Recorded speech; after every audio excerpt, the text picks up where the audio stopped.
Chapter 11. Courage is a full-time job. I'd be lying if I said I remembered my dream, or even if I had any. But waking up the next morning confirmed what a good night's sleep could do for my mind. Imagine walking through fog, not so thick that you can't see your hand in front of your face, but just thick enough to blot out the landscape. That'd been me for many sleepless days and nights. Now the fog had lifted and I could finally see where I was going. Back to fishing, I thought, grabbing my shears. Back to trying to make a net. "Hey, Cloud," I said to the white sheep. "How'd you sleep?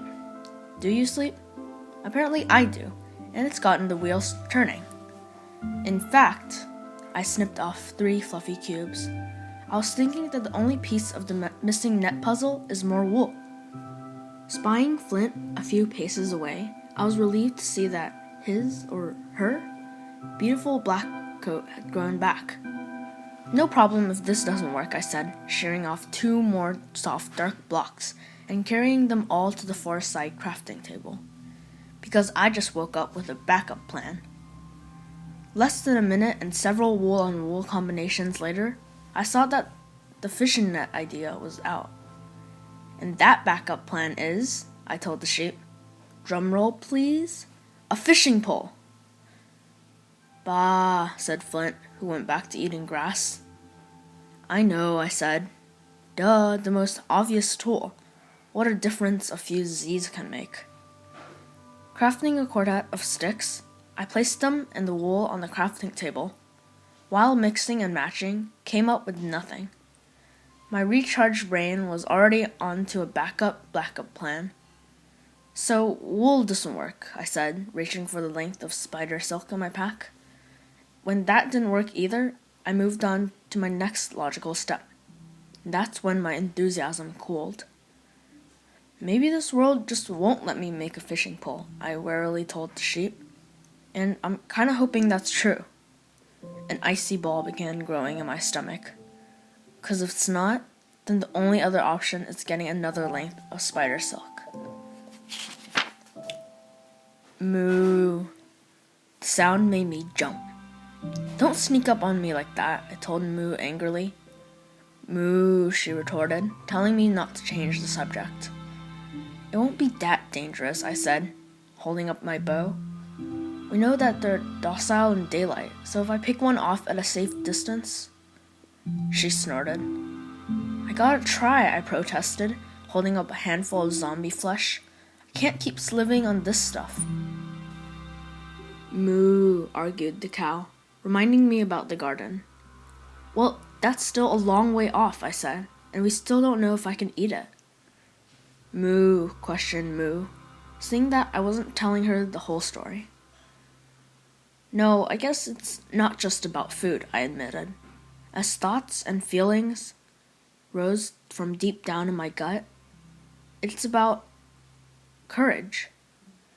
Looking down at my shoes, I suddenly felt a twinge of shame. I'd been afraid of these mobs, always running from them, always thinking about what they can do to me. "Bah," said Flint with a healthy dose of common sense. "Yes, I know, I should be afraid of them," I conceded.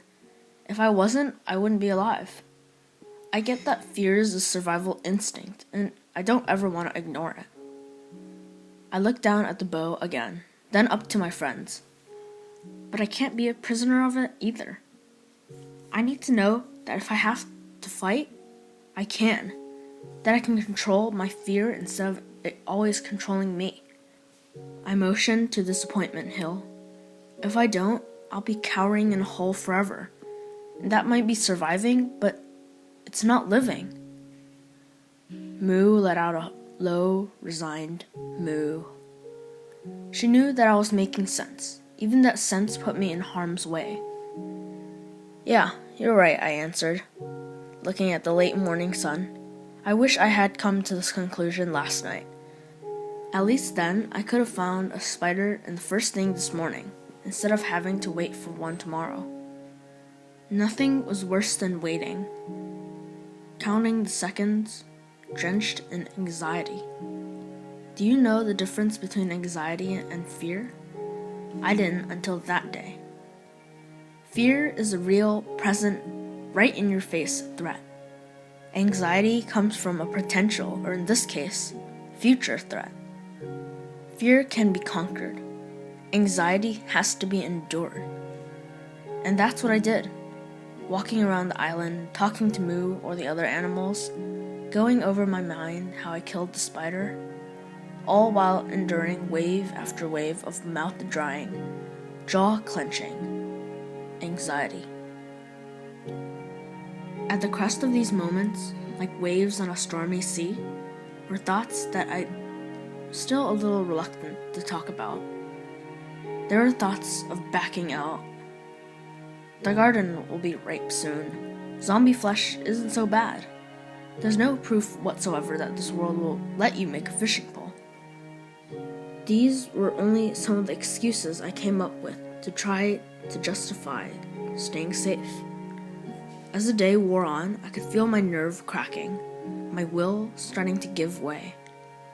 If this world had regular 24-hour days, I would have probably surrendered to cowardice. At night, I retreated to the bunker, got into my bed, and prepared for another recharging sleep. I didn't get it. Bang, bang, bang, bang. The clamor of zombie fists jolted me out of bed. A goal had come calling. Get out of here, I shouted, wishing this world would let me craft earplugs. I gotta get some sleep. Gah, the zombie groaned, teasing my terrified heart. Yeah, well, I won't tell you the last part of what I yelled. It wasn't my finest moment. What I really should have said to the zombie was, thank you. Because after a day of trying to make up reasons not to fight, I'd just been reminded of why I should. Each punch of the putrefied fists helped batter my anxiety into a resolve.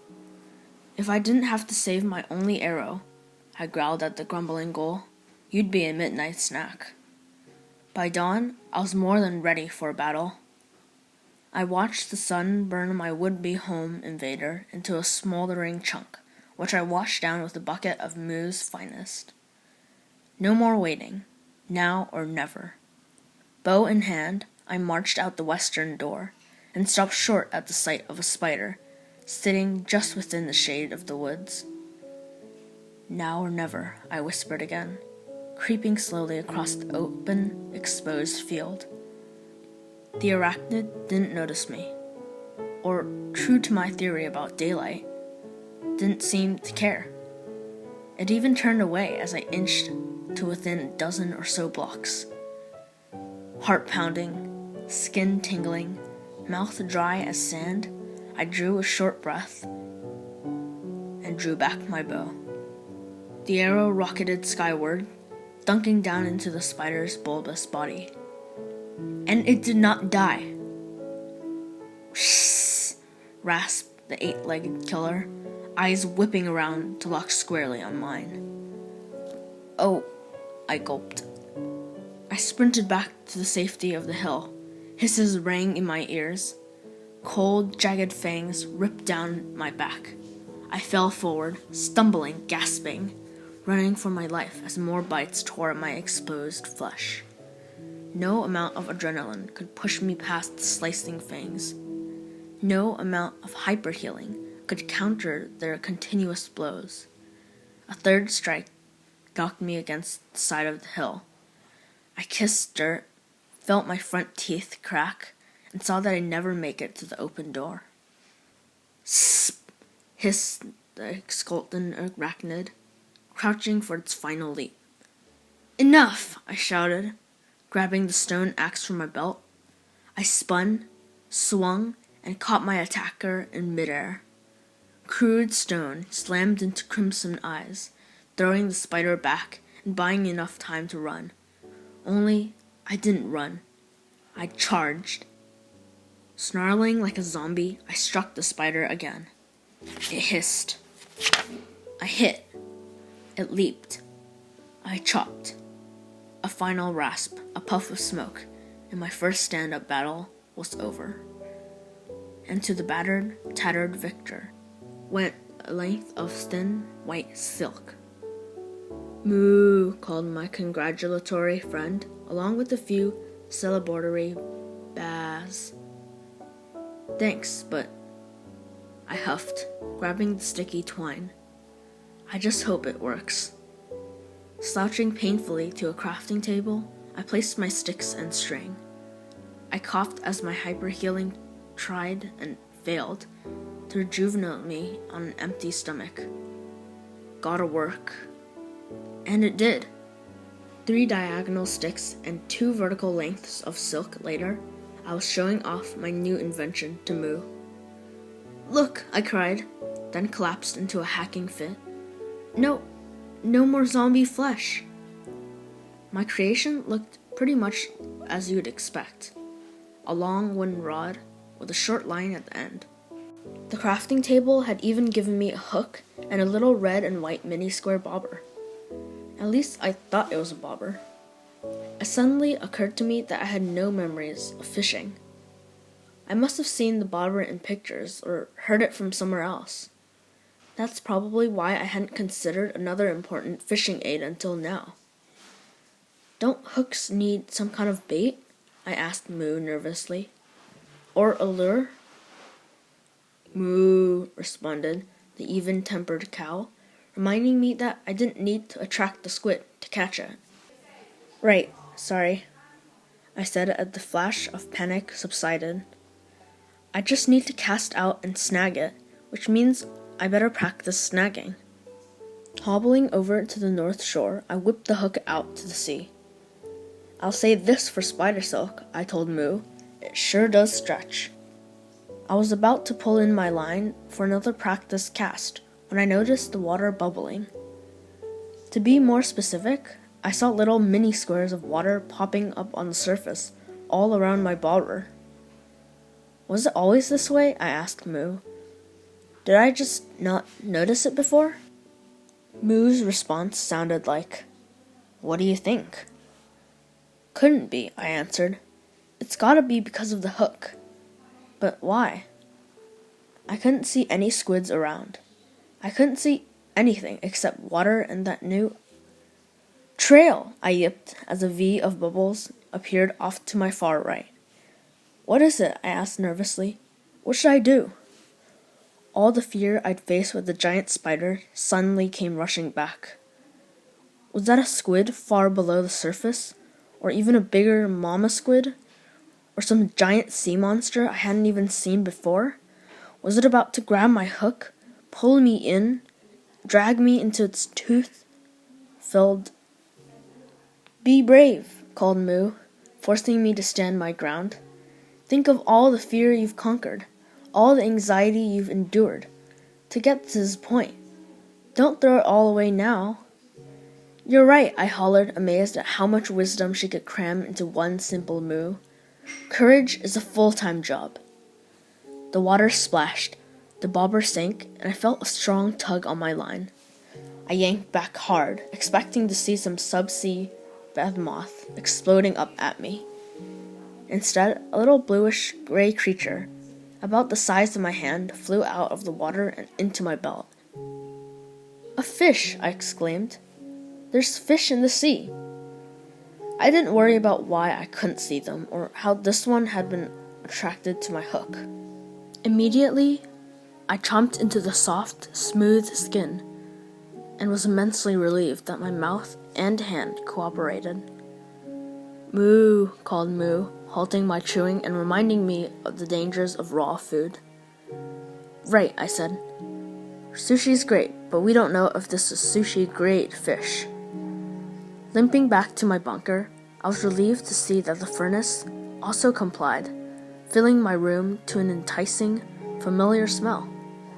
The flames turned the bluish fish to gray, and the flesh from a slippery slime to flaky white perfection. "Delicious fish," I mumbled, savoring each mouthful as my hyper-healing roared back to life. "More," I moaned, and stepped outside onto the eastern beach. Just like before, I cast out my line and waited for the seas to boil. It took a little longer this time, but who knew fishing required patience? After a minute or so, I saw another bubbling V. I waited for the bite, felt the tug, and yanked back hard. This time, a small pink and red fish with a pronounced lower jaw flopped into my hand. "You look like a tasty salmon," I told my dinner. "Now let's see if you taste like one." Turning back to the bunker, my eyes happened to fall on the wheat garden. There were 3 squares of ripe grain. From famine to feast, I thought, plucking up the golden stalks and carrying them over to the beachside crafting table. 3 seconds and 3 vertical stalks later, I was holding a soft, warm loaf of bread. And it tasted great, light and tangy, like a baguette straight from the oven. That's all it took, I marveled. Just 3 stalks to bake bread. "Moo," came a call from the hilltop above. Yes, that's true. I smiled up at Moo. The irrigation ditch must have made the wheat grow a lot faster. "Moo," she continued, this time with a chastising edge to her voice. "If I'd checked on the garden earlier," I conceded, "I wouldn't have to take such a great risk for a fishing pole. But then I would never have found my courage." End of chapter 11.